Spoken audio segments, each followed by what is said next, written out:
Assalamualaikum warahmatullahi wabarakatuh. Waalaikumsalam. Waalaikumsalam. Yang saya hormati Mas Wiatmo Agustinus, yang saya hormati Mbak Ria Selvi.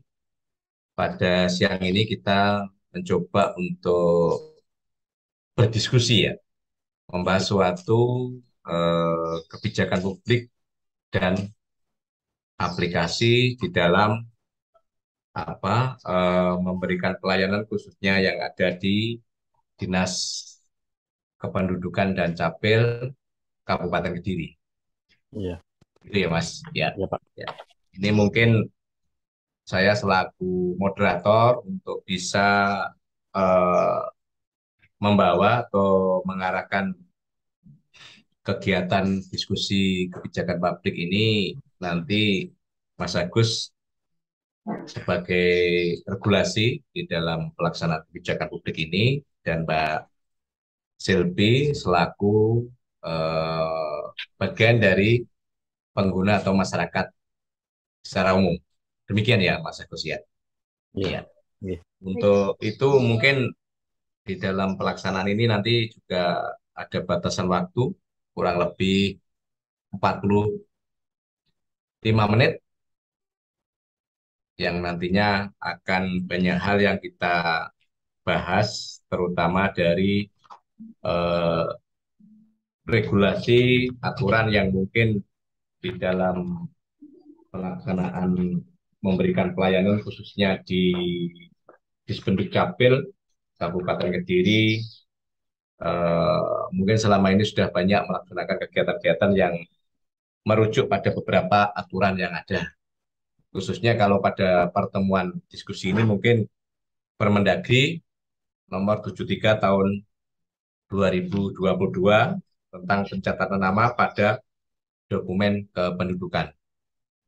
Ya, ini nanti supaya bisa berjalan dengan baik, lancar, dan regulasi yang mungkin disampaikan mungkin dari Pak Agus dan nanti dari Mbak Delpi bisa apa menanyakan atau beberapa hal yang mungkin bisa disampaikan biar dalam pembahasan topik di Permendagri nomor 33 tahun nomor 73 tahun 2022 ini bisa jelas dan beberapa hal mungkin nantinya sangat berdampak dan bermanfaat untuk masyarakat secara keseluruhan. Mungkin itu Mas Agus dan bisa dimulai nantinya di dalam eh, beberapa hal yang perlu disampaikan nantinya untuk bisa ditanggapi dan akan diperjelas nanti bahwa Permendagri 373 tahun 2022 ini memang harus bisa dilaksanakan dan beberapa hal harus bisa dipahami oleh masyarakat secara keseluruhan. Oke. Oke. Untuk mengawali, marilah kita teman-teman berdoa supaya diskusi kita pada siang ini membawa manfaat barokah untuk kita semuanya dengan bacaan Al-Fatihah. Al-Fatihah. Bismillahirrahmanirrahim.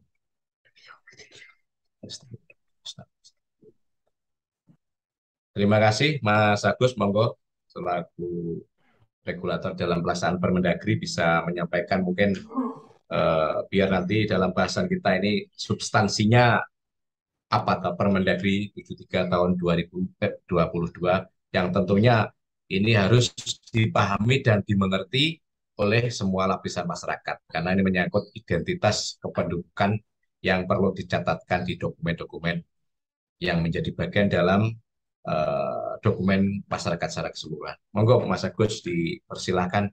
Iya. Eh, baik, Pak. Terima kasih atas waktu yang telah diberikan. Jadi pada saat ini kita mengangkat podcast tentang kebijakan publik dan juga aplikasinya. Bahwa kenapa kita mengangkat tentang Permendagri 73 tahun 2022? Karena memang sejak berdirinya Indonesia sampai sekarang itu memang belum ada regulasi yang tepat dan belum ada peraturan yang mengatur tentang tata cara bagaimana kita hidup beradministrasi itu belum tertata. Jadi baru pada tahun ini diterbitkan Permendagri 73 tahun 2022, yaitu tentang pengaturan nama. Karena selama ini memang tidak ada aturan yang jelas atau tidak ada kebijakan atau mungkin juga peraturan yang mengatur tentang pemberian nama. Dan selama ini tentang pemberian nama ini masih mengacu kepada hak prerogatif seseorang ketika memberikan namanya sendiri atau ketika keluarga itu memberikan nama kepada bayi yang baru lahir masih berdasarkan mungkin kebiasaan atau mungkin masih berdasarkan dari sudut pandang sendiri tanpa adanya regulasi yang jelas. Yang memang selama ini yang menjadi latar belakang karena yang pernah kita ketahui bersama ketika seseorang memberikan nama kepada anaknya atau ketika mereka mendaftarkan diri atau mereka meregistrasikan diri, mereka masih memberi pemahaman bagi diri mereka sendiri bahwa mereka itu bebas dalam memberikan nama kepada dirinya sendiri maupun juga kepada keluarganya ketika baru lahir.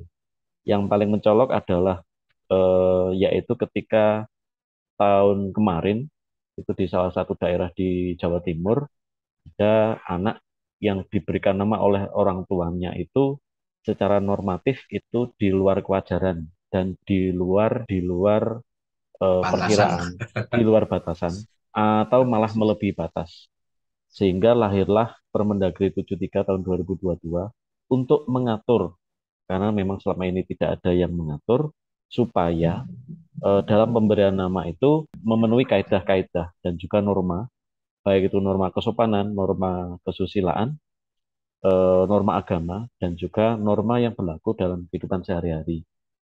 Tentunya sudah banyak berita yang beredar atau banyak kita jumpai bahwa memang ada nama yang mungkin dari segi norma agama, norma kesusilaan, itu tidak patut dilekatkan identitas itu kepada seseorang. Sehingga munculnya Permendagri 73 tahun 2022 ini adalah supaya dalam pemberian nama itu ada aturannya, kemudian ada normanya, supaya dalam segi administrasi itu jelas, terarah, dan juga teratur.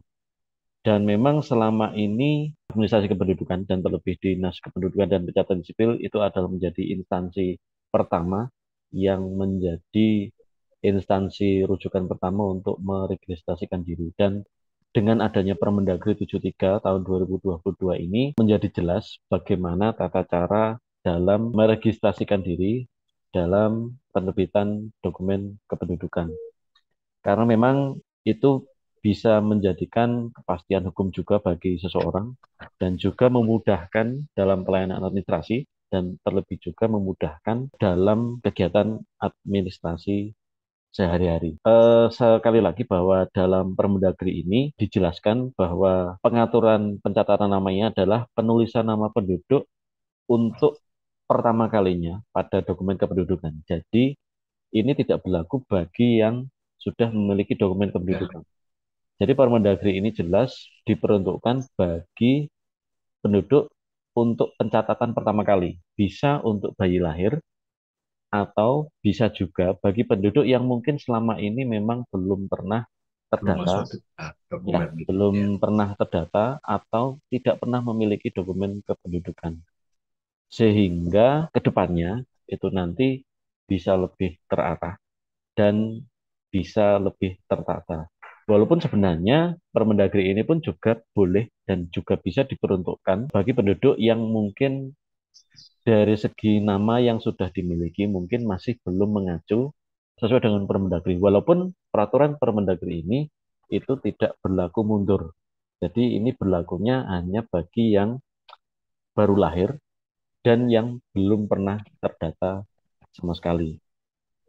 Yang poin terakhir sebagai penjelasan pertama saya adalah bahwa Permendagri ini memberikan peraturan yang jelas, yaitu yang pertama adalah mudah dibaca, tidak bermakna negatif, tidak multitafsir, dan juga ada pembatasan sebanyak 60 huruf, itu termasuk spasi, dan paling sedikit 2 kata. Dengan harapan apabila Permendagri ini diterapkan, itu nanti lebih teratur dan tertata.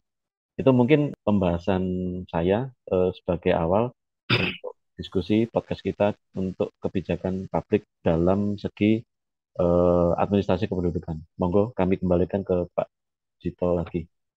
Oke, terima kasih Mas Agus. Ini sangat menarik ini Permendagri 73 tahun 2022. Tadi Mas Agus sudah banyak menyampaikan dan kalau kita lihat yang disampaikan Mas Agus ini lahirnya Permendagri ini khususnya digunakan untuk pencatatan awal atau warga negara yang selama ini belum tercatat di dalam dokumen kependudukan. Gitu ya Mas Ya, Agus garis iya, besarnya. Ya. iya Pak. Dan kalau membaca ini juga sangat menarik terutama juga untuk apa? Untuk saya ini Mas. Saya saya itu ya ini sebelum mengarah ke apa namanya nanti ke pembahasan ini Permendagri ini kok terjadi pada saya. Jadi Iya Pak. ingin bercerita sedikit kalau saya ini dokumen legal formal dalam apa namanya dokumen-dokumen sekolah saya memang ada beberapa keliruan dan kebetulan saat dicatat di dokumen ijazah ini hanya satu kata Jito, Mas. Nah, ini sangat sangat menarik nanti juga menjadi bahan kita. Nah, begitu proses waktu berjalan, mungkin Permendagri ini belum belum keluar.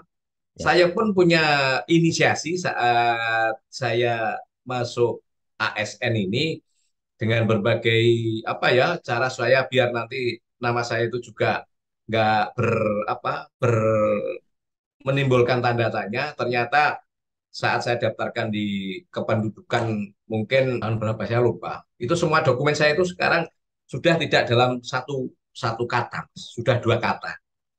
Itu baik dokumen di apa pencatatan di surat nikah saya, di KTP saya yang terekam di pusat itu namanya sudah Jito Baskoro. Ini Permendagri ini belum belum keluar. Ternyata antisipasi saya benar.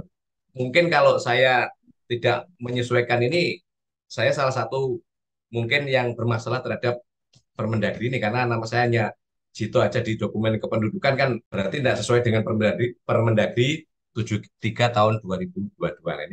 Ini sangat menarik dan betul apa yang disampaikan ini kan mudah dibaca, tidak bermakna negatif, tidak multitafsir, ya, dan jumlah huruf juga ada batasan 60 huruf termasuk spasi dan jumlah kata paling sedikit 2 kata. Lah nanti kalau saya waktu itu cuma nama depan saya berarti kan satu kata, berarti saya itu tidak sesuai dengan Permendagri persyaratan dalam dokumen kependudukan. Tapi begitu saya berusaha sebelum Permendagri itu keluar, ini ternyata saya sudah mendahului Mas Agus dan iya, Mbak Selvi. iya, Sangat menarik dan perlu menjadi apresiasi sendiri saya ini. Sangat bersyukur dengan keluarnya Permendagri ini. Saya tidak ada dalam beberapa catatan yang ada di Permendagri. Ya, baik. Ini sangat menarik dan mungkin nanti dari Mbak Silvi yang apa disampaikan tadi secara eh, banyak hal disampaikan Pak Agus. Ada beberapa yang mungkin nanti Mbak Silvi bisa menyampaikan yang selama ini mungkin ada beberapa menjadi pertanyaan, keraguan-raguan atau apa, silakan. Pada diskusi siang ini kita mencoba untuk membuka bagaimana Permendagri 33 ini biar masyarakat nantinya secara keseluruhan bisa memahami dan disyaratkan sesuai dengan ketentuan yang ada. Monggo Mbak Silvi dipersilakan kalau ada hal-hal yang mungkin untuk diperjelas nanti sama Mas Agus dari Dinas Catatan Sipil dan Kependudukan Kabupaten Kediri. Monggo dipersilahkan.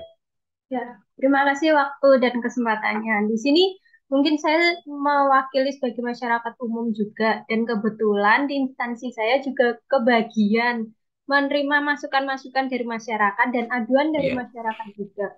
Ini kan berkaitan dengan tadi juga disebutkan juga ya, masalah pencatatan Permendagri ini diperlakukan untuk pencatatan pertama untuk anak yang baru anak lahir kecil atau ya. untuk orang-orang yang belum memiliki dokumen kependudukan.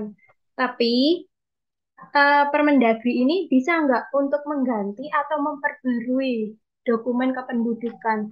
Sebab banyak kita temui itu banyak nama dari masyarakat itu yang cuman ditulis M titik siapa gitu, misal M Hmm. titik Putra. Nah, kata-kata M atau huruf M ini kan kita kurang jelas. Dalam artian kata-kata M ini bisa berarti Muhammad, bisa Multitafsir, berarti ya, Mahfud, ya, multitafsir masuk ya. di multi Ah, tafsirnya tadi. tafsir, ya Nah, betul. ini bisa diperbarui atau tidak, dan prosesnya bagaimana untuk Hmm. memperbarui. Sedangkan kebanyakan di masyarakat kita udah menggunakan nama itu berpuluh-puluh tahun, bahkan udah Hmm. tercantum di KTP, di ijazah, dan di dokumen-dokumen surat pentingnya. Nah, mungkin saya sebagai masyarakat umum perlu Hmm. diperjelas di situ, di regulasinya. Iya. Sudah, Mbak Silvi? Cukup satu Sudah, dulu?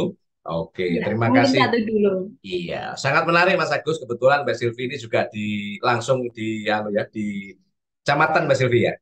Ya, betul Pak, Di kecamatan. kecamatan sama dengan saya juga di kecamatan. Nah, tentunya di pelayanan ini mungkin setelah proses dari kelurahan kan masuk di kecamatan dan di situ akan diproses sesuai dengan permohonan yang ada dari pemohon. Nah, Ya, ini sangat menarik tadi kalau melihat Permendagri 73 kan sudah disyaratkan titik, koma, singkatan itu kan tidak diperkenankan ya, Mas Agus. Ya, ini biar tidak muncul atau multitafsir dari makna yang ada. Tadi Mbak Silvi M titik siapa itu M-nya itu Muhammad atau Mahfud atau siapa-siapa kan masih banyak bisa ditafsirkan yang lebih dari satu kata. Nah, ini termasuk titik dan mungkin ada beberapa yang mungkin sudah berjalan menggunakan apa ya Mas, gelar atau titel atau apa istilahnya marga kan R Raden titik kan gitu kan ada juga kan ya. dari apa apa suku apa itulah. Kalau menyikapi dengan aturan Permendagri 73 tahun 2022 Mas Agus, apakah itu yang sudah tercatat bisa disesuaikan atau itu biar tetap berjalan baru yang apa namanya mendaftarkan baru atau warga negara yang masih belum tercatat baru bisa dicatatkan. Mungkin Mbak Silvi arahnya ke sana ya Mbak Silvi ya Ya, pertanyaan untuk baik. memperjelas. Oke. Monggo Mas Agus dipersilakan untuk bisa memberikan pencerahan ke Mbak Silvi. Oke, baik. Jadi eh, dalam seperti tadi yang disampaikan bahwa memang Permendagri ini kan memang tidak berlaku surut atau tidak berlaku yang Turut. sudah. Ya. Oke. Jadi bagi penduduk yang sudah memiliki identitas dan eh, terkendala misalkan karena mungkin masih belum sesuai, jadi Permendagri ini tidak berlaku surut itu yang pertama yang harus kita Hmm. bawahi. Kemudian yang kedua, apabila warga tersebut ingin merubah, maka dia tidak mengacu pada Permendagri 73. Tetapi Oh. kalau dia memang pengen merubah, maka itu melalui metode perubahan nama. Jadi otomatis kalau perubahan nama itu nanti ranahnya ke pengadilan dulu. Hmm. Kalau misalkan secara garis besarnya, berarti nanti warga tersebut ke pengadilan untuk merubah Sahkan. namanya. Dari penetapan tersebut itu nanti dibawa ke Dispenduk untuk dirubah di dokumen pertama, akte kelahiran, yang kedua KK dan KTP. Tapi itu nanti juga akan memberikan pengaruh kepada dokumen yang lain yang non terbitan Dispenduk. Apa itu? Misalkan ijazah, Jasa kemudian akte STNK, nikah, BPKB, akte ya, perkawinan, STNK, BPKW, dan sebagainya. sertifikat, Jadi ya. memang karena Permendagri ini tidak berlaku surut, maka itu tidak akan dikenakan kepada orang-orang yang sudah memiliki identitas. Dan yang bisa, nah bagaimana pengenaan dari Permendagri ini? Memang dikenakan bagi penduduk yang ingin atau yang akan meregistrasikan dirinya. Apakah melalui metode akte kelahiran, ataukah karena memang yang bersangkutan selama ini tidak pernah terdata sama sekali. Nah, itu pun juga harus diketahui dulu. Kalau anak yang baru lahir, otomatis kan dia tidak memiliki dokumen sama sekali. Ini lebih mudah Ya, cara betul. kita memberikan edukasi. Yang penting minimal 2 kata. Kenapa 2 kata? Karena pasti Pak Jito kalau pernah ke luar negeri dalam Mm-mm. pengurusan imigrasi, Migrasi paspor ya itu ada bisa harus ya nama depan dan belakang. belakang betul. Nah, agak kesulitan bagi nama yang masih 1 kata. Hmm. Sehingga memang Permendagri ini juga mengarah siapa tahu anak-anak yang dilahirkan dengan minimal 2 kata, kemudian hari nanti tidak terkendala dalam pengurusan imigrasi. Karena memang dalam segi hukum internasional, eh, hukum imigrasi kalau nggak salah itu harus ada nama depan dan nama keluarga. Nama belakang ya. Ya. Nah, kemudian untuk orang-orang yang belum pernah terregistrasi, dimungkinkan memiliki dokumen, apakah itu dokumen ijazah, akte kelahiran yang mungkin tidak sesuai atau belum sesuai dengan Permendagri. Nah, itu nanti harus dikomunikasikan dulu pada saat meregistrasikan diri. Contoh misalkan, yang paling sering terjadi yang tadi disampaikan oleh Mbak Silvi, M. Ridwan, M. Agus misalkan. Itu kan multitafsir. M itu kan bisa Mahmud, Muhammad, Mucamat, MOCH, MUH, dan sebagainya. Sehingga itu pun nanti juga harus dikelirkan dulu supaya di kemudian hari itu nanti tidak ada masalah. Kira-kira eh, itu tanggapan saya dari tadi pertanyaan dari Mbak Silvi tadi, Pak. Oke, baik Mas Agus. Jadi kembali pada Permendagri, Mas Agus dan Mbak Silvi ya. Kalau Ya, tidak berlaku surut, berarti posisinya ini kan kapan Permendagri itu diberlakukan. Kalau melihat ini per tanggal 21 April 2022 ya Mas Agus ya, iya, betul, Pak. Permendagri ini ya. Jadi, Ya, jadi itu ya, mulai tanggal 21 April 2022 ya. Tapi di pertanyaan Mbak Silvi tadi mungkin tergantung dari warga negara itu sendiri. Kan. ya, Bisa diproses disesuaikan, tapi harus mekanismenya diajukan dulu di pengadilan untuk disahkan. Mungkin betul. garisnya itu. Ya, monggo Pak Silvi nanti jenengan apa ya, bisa melihat dari jawaban Mas Agus tadi, mungkin bisa dicermati dan disikapi Pak Silvi, monggo. Ya, dari pertanyaan tadi, sebenarnya ada kasus yang hampir sama juga ya, Pak. Semisal Hmm, kalau ada penggantian nama, Hmm, kan nggak bisa kita pungkiri, kita hmm, ini warga negara yang majemuk dari satu suku ke suku lain atau dari keyakinan satu keyakinan lain, itu ya, memiliki ciri khas nama yang berbeda. Nah, sering juga kita jumpai dia udah awalnya dulu meyakini satu keyakinan, setelah itu hmm, dia berpindah keyakinan dan ingin mengganti namanya. Apakah penggantian nama itu juga bisa dan mengikuti regulasi Permendagri ini atau penggantian namanya itu tetap mengikuti aturan yang lama? Oke, monggo izin Pak bagus. Cito Ya, kami jawab nih. ya monggo. Betul. Jadi contoh misalkan yang dulu misalkan dari Kristen ke Islam. Ya betul. Misalkan dari tadinya Wahyu menjadi Muhammad Wahyu atau siapa. Maka Mm-mm. itu tidak dapat dikenakan dari Permendagri 73. Nah, untuk regulasi itu, maka itu nanti mengacu kepada regulasi tentang tata cara pendaftaran penduduk dan pencatatan sipil sesuai Perpres nomor 96 tahun 2018 tentang salah satunya adalah tentang perubahan nama. Kalau di instansi kami itu ada 2 jenis pelayanan mengenai nama, yaitu perubahan nama dan juga pembetulan nama. Kalau Mm-mm. pembetulan itu maka dianggap ada dalam proses pendaftarannya yang tidak benar atau keliru. Maka Keliru. itu nanti masuk dalam ranah pelayanan pembetulan nama karena hanya dibetulkan. Nah, sedangkan perubahan nama itu adalah memang atas inisiatif dari penduduk atau dari warganya untuk mengajukan perubahan nama. perubahan nama dari nama yang lama ke nama yang baru atas inisiatif sendiri dengan alasan misalkan karena pindah keyakinan atau mungkin karena memang mungkin kepercayaan secara norma kesusilaan dan juga budaya yang dapat dimungkinkan memang warga bisa mengajukan perubahan nama. Perubahan.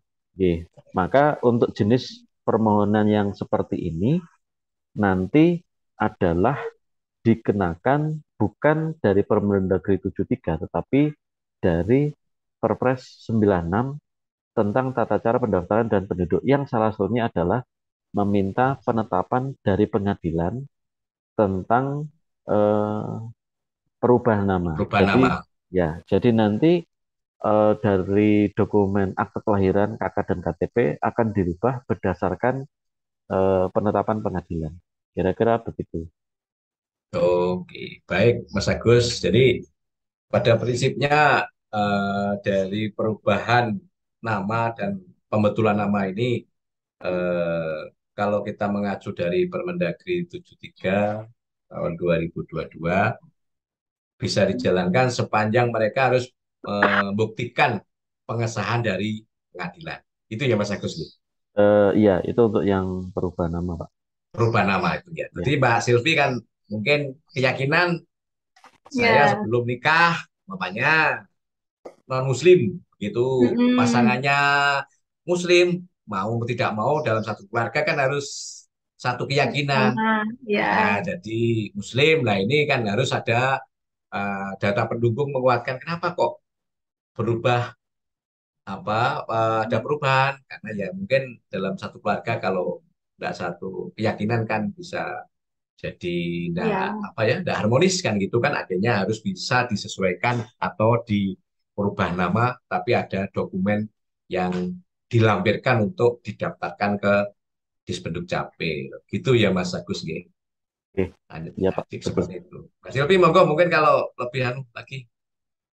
Ya, yang berikutnya saya juga mau bertanya, kalau di mengacu pada Permendagri tadi kan buat penyingkatan dan huruf baca pada nama itu sudah tidak ada. Iya, betul. Tapi bagaimana di Dispenduk Capil sendiri menyikapi untuk orang-orang yang mungkin sudah mempunyai gelar, misal haji, Hmm. hajah, atau mungkin sarjana, itu bagaimana menyikapinya? Sedangkan mereka kan pasti berpikiran, saya sudah bisa mencapai di titik ini, tapi kok Hmm. gelar saya nggak ditampilkan. Lengkap. Padahal saya udah korban waktu, korban uang mungkin. Itu. Betul. Dan pertanyaannya lagi, itu apakah bisa dirubah atau cukup merubah, semisal kalau dari pendidikan cuman merubah ke keterangan pendidikan terakhirnya saja. Mungkin itu. Gitu Mbak Silvi. Ya Mas Agus, monggo ini sangat menarik lagi ini kaitannya dengan Permendagri 33 2022 ini kan mungkin dari warga negara kan sebagai bagian untuk apa ya kepuasan ya. Hmm. Ya. Sudah berangkat haji Hmm. Nun Sewu dan sudah meraih gelar S1, S2, S3 itu dengan Dan waktu yang mungkin begitu itu lama. berdampak di aktualisasi diri Nah, dan pengakuan di masyarakat juga kebanyakan. itu ya ini kan juga menjadi bagian mereka. Pito kok ada oleh sih? Ini mungkin dari Iya. Mas Agus untuk bisa Ya, memberikan penjelasan ke Mbak Selvi. eh, dari segi administrasi kependudukan memang telah difasilitasi ada 3 jenis gelar, yaitu yang pertama gelar keagamaan, gelar budaya, dan juga gelar pendidikan. Nah, untuk masalah gelar itu karena memang sudah difasilitasi, maka silakan kalau memang dari penduduk itu memang pengen memberikan tambahan Tambahan. gelar di nama masing-masing. Namun juga yang perlu diketahui bersama bahwa eh, dokumen kependudukan itu juga digunakan di setiap instansi ketika mereka mensyaratkan dokumen kependudukan sebagai salah satu syarat. Itu juga yang harus dipertimbangkan apakah instansi tersebut itu tidak atau mempertimbangkan tentang pencantuman gelar dalam rangkaian nama. Karena setiap instansi itu mungkin persepsinya berbeda mengenai tentang tata cara eh, pemberian gelar dalam nama. Sehingga untuk masalah gelar, maka dikembalikan lagi kepada penduduknya apakah itu mau dipakai atau tidak. Tapi itu nanti setiap kita memberikan tambahan gelar kepada dokumen kita, maka itu nanti juga akan memberikan konsekuensi kepada setiap penduduk ketika mereka menggunakannya di instansi lain selain dari pada Dispenduk Capil. Nah, untuk mengenai pendidikan, kalau kita melebar dari pembahasan Permendagri pada siang hari ini, memang pada prinsipnya setiap kita menamatkan pendidikan strata, maka memang itu sewajibnya juga diubah dalam dokumen kependudukan supaya data kita itu tetap update. Karena bagi kami, bagi dinas yang menerbitkan dokumen kependudukan sudah sering terjadi mungkin karena lupa atau tidak mengurus pendidikan terakhir ketika sudah menamatkan sekolah terkendala pada saat eh, ingin meneruskan pendidikan ke jenjang yang lebih tinggi. Biasanya ini terjadi kepada eh, waktu pendaftaran kedinasan.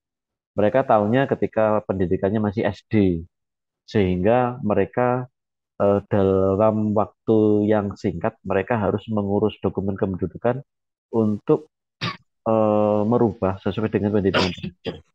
Itu yang mungkin sering lalai atau mungkin lupa sehingga efeknya adalah mereka harus memenuhi terlebih dahulu persyaratannya supaya sesuai dengan persyaratan yang disyaratkan oleh instansi kedinasan ketika mereka ingin mendaftarkan diri. Sehingga pada prinsipnya untuk pendidikan ini itu harus diajukan perubahan setiap sekali ketika mereka menamatkan pendidikan. Kira-kira begitu Mbak Silvi, Pak Cito.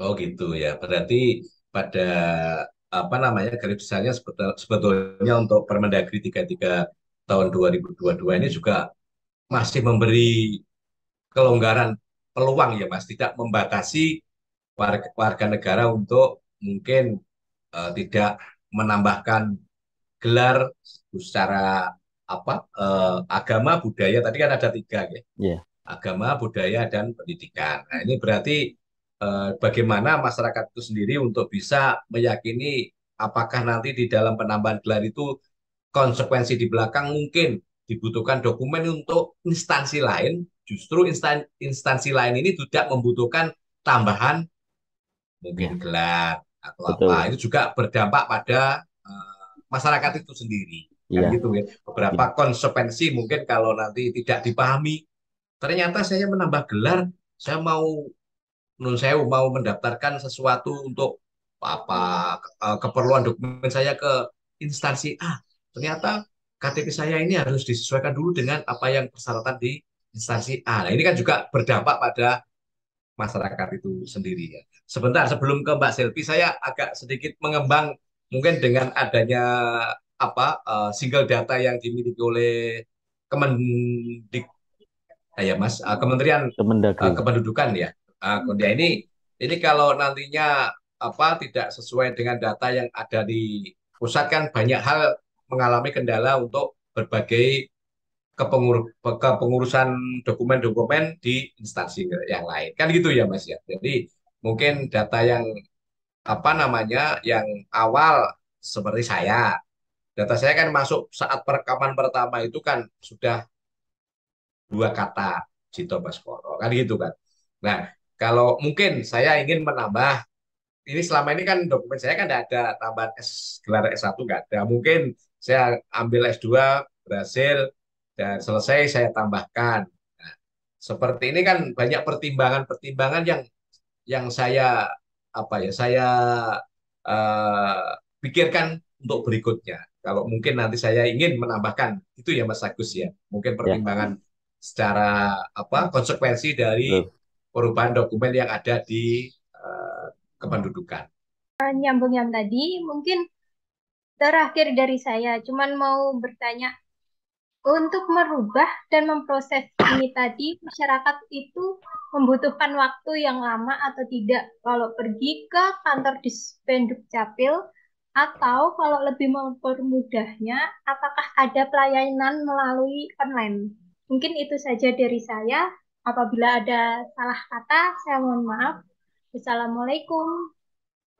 Oke, Waalaikumsalam warahmatullahi Waalaikumsalam. wabarakatuh. Ya monggo Mas Agus Oke, dijawab untuk setiap instansi pemerintah dalam melaksanakan pelayanan, masing-masing daerah itu memiliki kekasan, juga memiliki metode dan tata cara.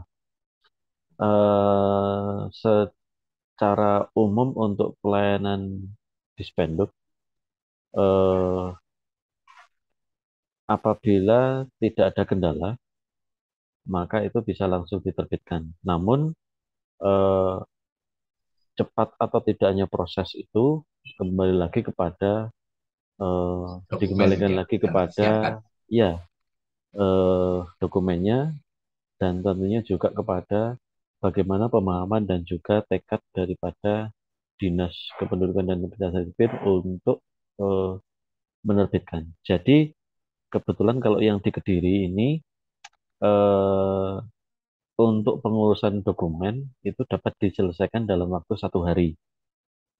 Namun apabila eh, misalkan contoh khusus atau mungkin kasus khusus itu adalah karena perubahan nama dan orangnya itu belum mendapatkan penetapan pengadilan, maka itu mereka harus mengurus dulu ke pengadilan dulu. Setelah mendapatkan penetapan pengadilan, maka kita terbitkan identitas yang baru dan juga kita catatkan penetapan pengadilan tersebut ke dalam register kita, sehingga penetapan pengadilan itu menjadi satu kesatuan dengan register atau arsip kami, supaya itu nanti menjadi sebuah landasan bagi kami untuk menerbitkan dokumen. Nah, untuk sedangkan metode di Dinas Dukcapil Kabupaten Kediri menerapkan layanan tatap muka, ada juga menerapkan layanan melalui online. Khusus untuk perubahan nama, kami hanya menerapkan pelayanan tatap muka di kantor dinas. Kenapa seperti itu? Karena untuk perubahan nama ini kami harus menuliskan dalam register arsip kami, yaitu arsip di akte kelahirannya. Setiap penduduk yang sudah mengurus akte kelahiran, arsipnya itu kami simpan. Hasil penetapan pengadilan tersebut kami catatkan dalam arsip yang bersangkutan, baru kami terbitkan dokumen duplikatnya dalam bentuk KK, KTP, dan juga di akte kelahirannya. Yang mana karena arsip tersebut ada di dinas, maka pelayanannya itu juga hanya ada di dinas. Karena memang arsip itu tidak bisa dibawa kemana-mana, dan arsipnya tersebut hanya ada di dinas, sehingga memang pelayanannya itu dapat diselesaikan di dinas, tapi memang itu tidak bisa mengacu pelayanan 1 hari, karena kami harus mencari arsipnya dulu. Kami untuk perubahan nama, kami menetapkan pelayanan yaitu 7 hari kerja, sehingga dokumen tersebut dapat diambil kembali oleh penduduk 7 hari setelah didaftarkan. Kira-kira begitu untuk pertanyaan dari Mbak Silvi. Baik, berarti waktu kita sudah cukup bahkan melebihi Ya, yang disepakati kita. Luar biasa ini Mas Agus, Mbak Silvi. Mungkin diskusi topik kita pada siang ini kebijakan publik ini suatu hal yang sangat menarik dan memang di antara satu kita Mas Agus, Mbak Silvi harus saling memahami karena semuanya akan mengalami terkait dengan Permendagri 73 tahun 2022. Karena ini menyangkut pribadi masing-masing penduduk yang sudah berkewajiban memiliki dokumen. Kan gitu ya Mas ya. Jadi semua tidak ada yang tidak berkewajiban ingin tahu Permendagri. betul. Kan gitu. Ya, ini luar biasa sangat menarik dan mudah-mudahan dalam diskusi siang ini yang mungkin kalau kita lihat waktu ya 1, 2 jam, 3 jam belum selesai Mas. Ini sangat Betul. mengembang nih, sangat luas dan sangat menarik. Oleh karena waktu ini harus kita akhiri dan mudah-mudahan pada diskusi yang ini sangat bermanfaat dan saling berbagi, saling mengisi. Karena Mas Agus sebagai regulasi di Dinas Kependudukan dan Catatan Sipil Kabupaten Blitar, saya selaku pemangku di wilayah di kecamatan dan Mbak Silvi juga selaku petugas pelayanan yang melayani dokumen-dokumen kependudukan. Jadi ini saling bersinergi dan berkolaborasi. Dan ini berharap juga semakin menambah wawasan dan pengetahuan kita ke depannya. Mungkin itu Mas Agus dan Mbak Silvi, luar biasa. Saya sampaikan banyak terima kasih dan mohon maaf atas segala kekurangan dalam memandu kesempatan di siang ini. Saya akhiri. Wassalamualaikum warahmatullahi wabarakatuh. Waalaikumsalam warahmatullahi wabarakatuh.